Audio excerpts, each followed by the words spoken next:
हम unit 3 social human and gender development देख रहे हैं, सोशोलॉजी ऑफ डेवलपमेंट का। और ये आपका MSO 003 का पेपर है, फर्स्ट ईयर का। तो हम बेसिकली इसमें ये जो विकास या डेवलपमेंट है वो हमेशा पॉजिटिव नहीं होता, उसके कुछ नेगेटिव इम्पैक्ट भी होते हैं। और देख लीजिए, अगर हम डेवलपमेंट को देखें तो आपके लिए डेवलपमेंट डिफरेंट हो सकता है। मान लीजिए आप जहाँ पे रहते हो वहाँ पे स्कूल्स नहीं है या कॉलेजेस नहीं है, एजुकेशनल कुछ नहीं है, तो आपके लिए डेवलपमेंट ये होगा कि आपके एरिया में वो बन जाए। बट मैं जहाँ पे रह रही हूँ, ऐसा हो सकता है कि यहाँ पे हॉस्पिटल्स नहीं है या हॉस्पिटल्स में उस तरीके के इंफ्रास्ट्रक्चर नहीं है, तो मैं चाहूँगी कि वो, यानी डेवलपमेंट हर किसी के लिए डिफरेंट हो सकता है। तो जब हम बात करेंगे जेंडर की, यानी जब हम विमेन की बात करते हैं, तो विमेन का हमने नोटिस किया है कि जो डेवलपमेंट प्रोसेस चल रहा है मॉडर्न टाइम में, कैपिटलिस्ट सोसाइटी में, पूंजीवाद समाज में, वो वुमेन को कहीं ना कहीं एक निचले तबके पे रख देता है। क्योंकि इसकी वजह से आपने देखा होगा कि एक ही काम के लिए विमेन को कभी कभी कम सैलरी मिलती है। बहुत सारी जेंडर इनइक्वालिटी समाज में है, डबल बर्डन है। बर्डन इन द सेंस कि बहुत सारी विमेन हैं जो बाहर भी काम कर रही हैं, घर पे भी उनको मतलब बच्चे पैदा करने हैं, उनका देखभाल करना है, घर की देख रेख करनी है, जो कि कॉमन माना जाता है कि ये विमेन को करना चाहिए। ठीक है, तो विमेन की जो हार्डशिप है वो बढ़ रही है। तो इसी सब चीज़ों के बारे में हम इस चैप्टर में बात करेंगे। अब डेवलपमेंट क्या होता है उसको डिफरेंट थिंकर्स ने डिफरेंट तरीके से एक्सप्लेन किया है, तो उसको हम समझ लेते हैं। तो ड्यूडले हैं, वो बताते हैं कि डेवलपमेंट क्या है, ह्यूमन पर्सनालिटी का एक्सप्रेशन। ठीक है, अब इसका मतलब क्या है वो एक्सप्लेन हमें करते हैं। डेवलपमेंट एक ऐसा चीज़ है, या विकास एक ऐसा चीज़ है जिसको यूनिवर्सली एक्सेप्ट किया जाए।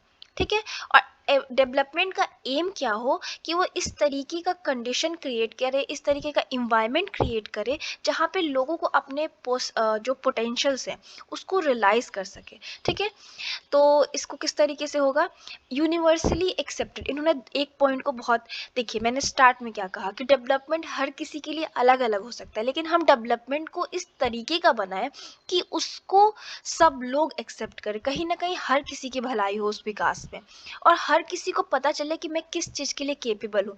मान लीजिए कि आप जिस कंट्री में रह रहे हैं वहाँ पे एजुकेशन का सिस्टम अच्छा नहीं हो, आप पढ़ने में बहुत अच्छे हो, बट फिर भी आपको जाके ऐसा काम करना पड़ रहा हो जहाँ पे एजुकेशन से रिलेटेड ना हो, तो क्या हुआ, आपका जो पोटेंशियल था पढ़ाई लिखाई करके कुछ बनने का, वो तो खराब हो गया। आपको काम करना पड़ा, ना आपको एजुकेशन मिला और ना आपको डिज़ायरेबल जॉब मिली।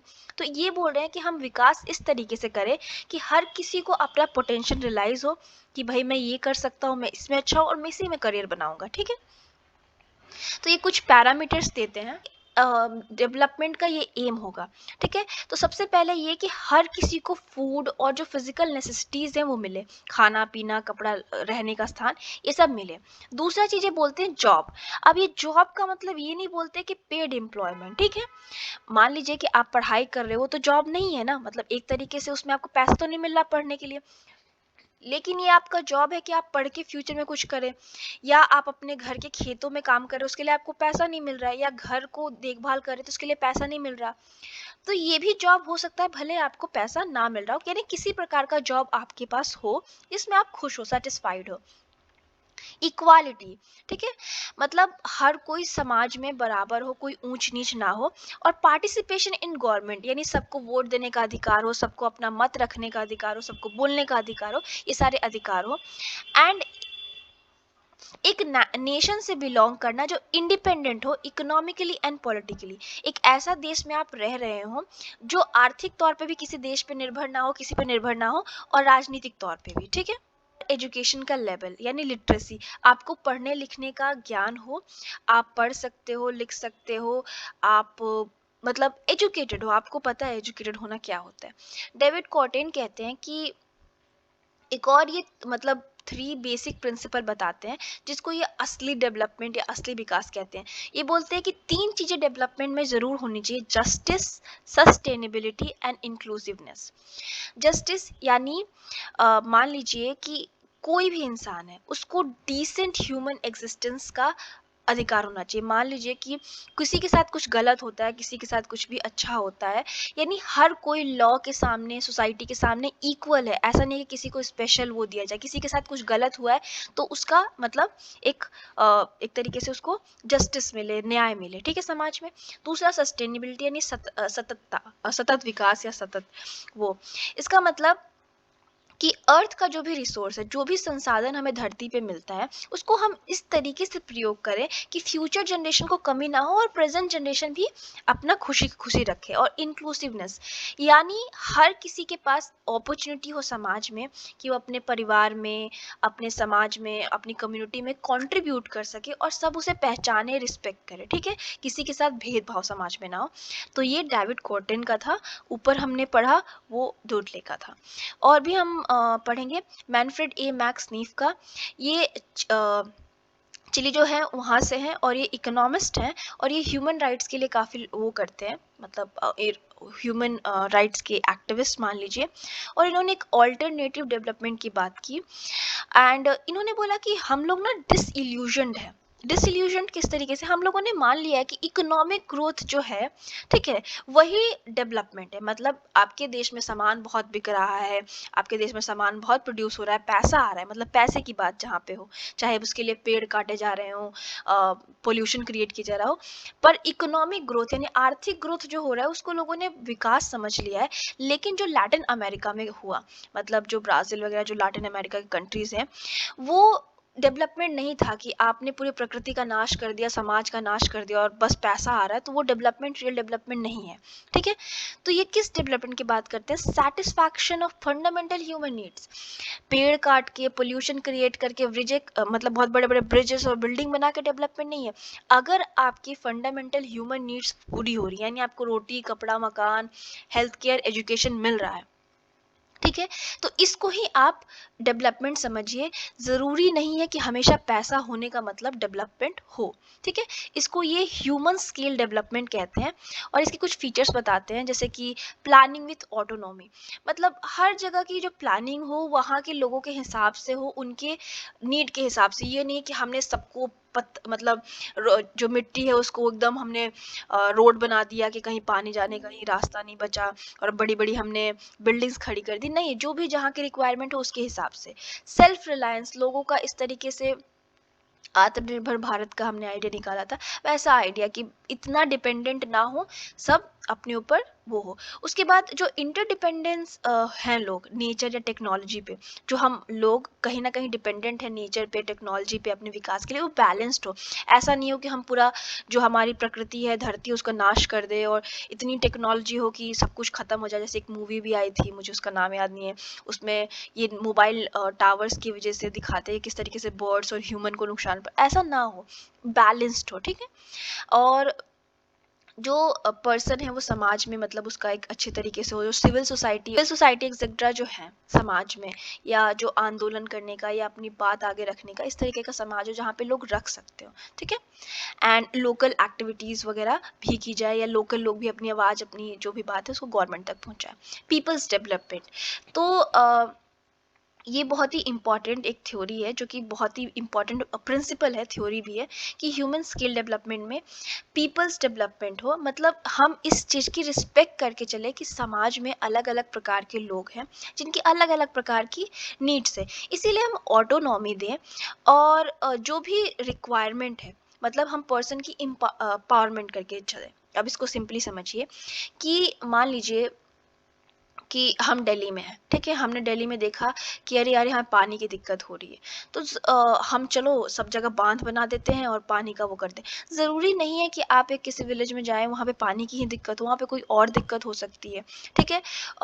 आप तमिलनाडु में जाएं तो वहाँ तो बहुत पानी, मतलब पानी वगैरह, साउथ वगैरह में पानी है, बट वहाँ पे कुछ और दिक्कत होती है। मतलब जहाँ पे भी जाएं उस लोकल एरिया के लोगों के हिसाब से, लोकल एरिया में किस तरीके की डेवलपमेंट की आवश्यकता है उसको देख के हम यूज़ करें। जैसे मान लीजिए कि कोई जहाँ पे बहुत हवाएं तेज चल रही हैं यानी विंड पावर, हम उसको यूज़ करके वहाँ पे विंड पावर क्रिएट करें जिससे कि वहाँ पे इलेक्ट्रिसिटी आ जाए। लेकिन अब जहाँ पे हवा नहीं है हम वहाँ पे लगा दे ये विंड मशीन, तो काम नहीं करेगी ना। उसी तरीके से जहाँ पानी है उसका पानी का प्रयोग करके हम बिजली वगैरह क्रिएट करें, तो एरिया के हिसाब से, और हम वहाँ के लोगों को उस तरीके से एम्पावर करें कि वो लोग अपने आप मतलब सेल्फ रिलायंस हो जाए वो लोग, या अपने आप अपनी शक्तियों का या अपनी उसको जान सके कि हमारी लिमिट क्या है, कि ठीक है हम क्वेश्चन पूछ सकते हैं, हम एम्पावर्ड हैं, हमारे पास जो भी चीज़ें चाहिए अपनी जीवन शैली के लिए वो है, गरीबी नहीं है। ठीक है, अब इसमें भी ह्यूमन सेंटर्ड डेवलपमेंट की हम बात कर रहे हैं। ठीक है, तो जो जनता का पार्टिसिपेशन हो कि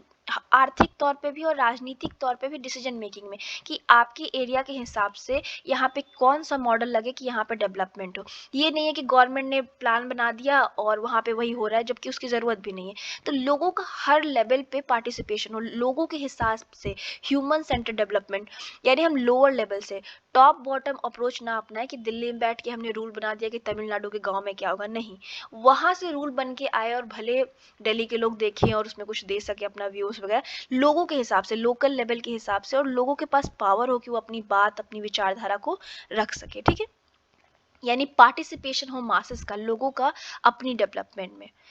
नर्चरिंग द डाइवर्सिटी, देखिए मैंने ऊपर ही बात की कि इंसान बहुत सारे अलग अलग टाइप के, हम इंडिया का ही एग्जाम्पल ले लें तो इंडिया में कितने अलग अलग ट्रेडिशन, कल्चर, कास्ट, रिलीजन, अलग अलग टाइप के लोग हैं।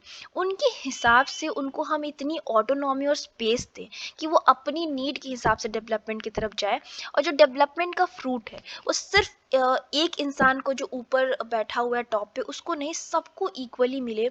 मतलब एकदम हम माइक्रो लेवल से डेवलपमेंट करें, एकदम छोटे लेवल से, कि हर एक इंसान, गांव का छोटा छोटा इंसान को भी डेवलपमेंट का फ़ायदा मिले। हमने बड़ी बड़ी रोडें बना दी और बहुत बड़ी बड़ी उसको सजा दिया, सुंदर बना दी, उससे फ़ायदा नहीं मिलेगा एक गांव के इंसान को। भले उसके गांव में जहाँ पे ज़रूरत है हमने बांध का निर्माण कर दिया, या जहाँ ज़रूरत है बहुत बाढ़ आती है तो बांध का निर्माण से वहाँ पे बाढ़ की कमी हो जाएगी, पानी की कमी है तो पानी के हमने सोर्स ला दिए, तो इस तरीके के डेवलपमेंट हो। आपको एक चीज़ समझना होगा कि डेवलपमेंट एक प्रोसेस है। ठीक है, जिसमें हम ह्यूमन स्केल डेवलपमेंट कर सकते हैं, यानी डेवलपमेंट एक सेकंड में नहीं आ जाएगा। डेवलपमेंट एक प्रोसेस है जो धीरे धीरे चलता रहेगा। मान लीजिए कि एक एरिया है जहाँ पानी की कमी है, हमने कोशिश करके वहाँ पे पानी ला दिया।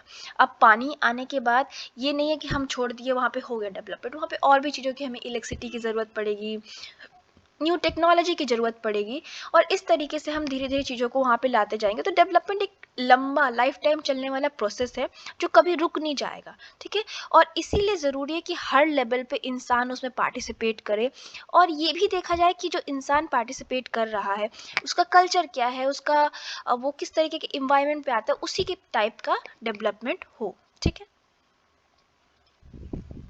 हमने देखा है कि जो इम्पैक्ट है डेवलपमेंट का या जो वुमेन डेवलपमेंट है वो जेंडर न्यूट्रल नहीं है। जेंडर न्यूट्रल नहीं है किस तरीके से? ठीक है, हमने कहा कि पार्टिसिपेशन और ऑल ह्यूमन बीइंग, चाहे आप आदमी हो चाहे आप महिला हो, हर प्रोसेस में डेवलपमेंट का इक्वली सबका पार्टिसिपेशन होना चाहिए। ठीक है, लेकिन जब हम देखते हैं समाज में उतर के तो हमें लगता है कि नहीं, ऐसा हुआ तो नहीं है। हमने थ्योरी में तो कहा है कि डेवलपमेंट सबका हो, पर कहीं ना कहीं महिलाएं इसमें पीछे छूट गई हैं, या जेंडर इक्वालिटी हमें देखने को नहीं मिलता समाज में आज भी।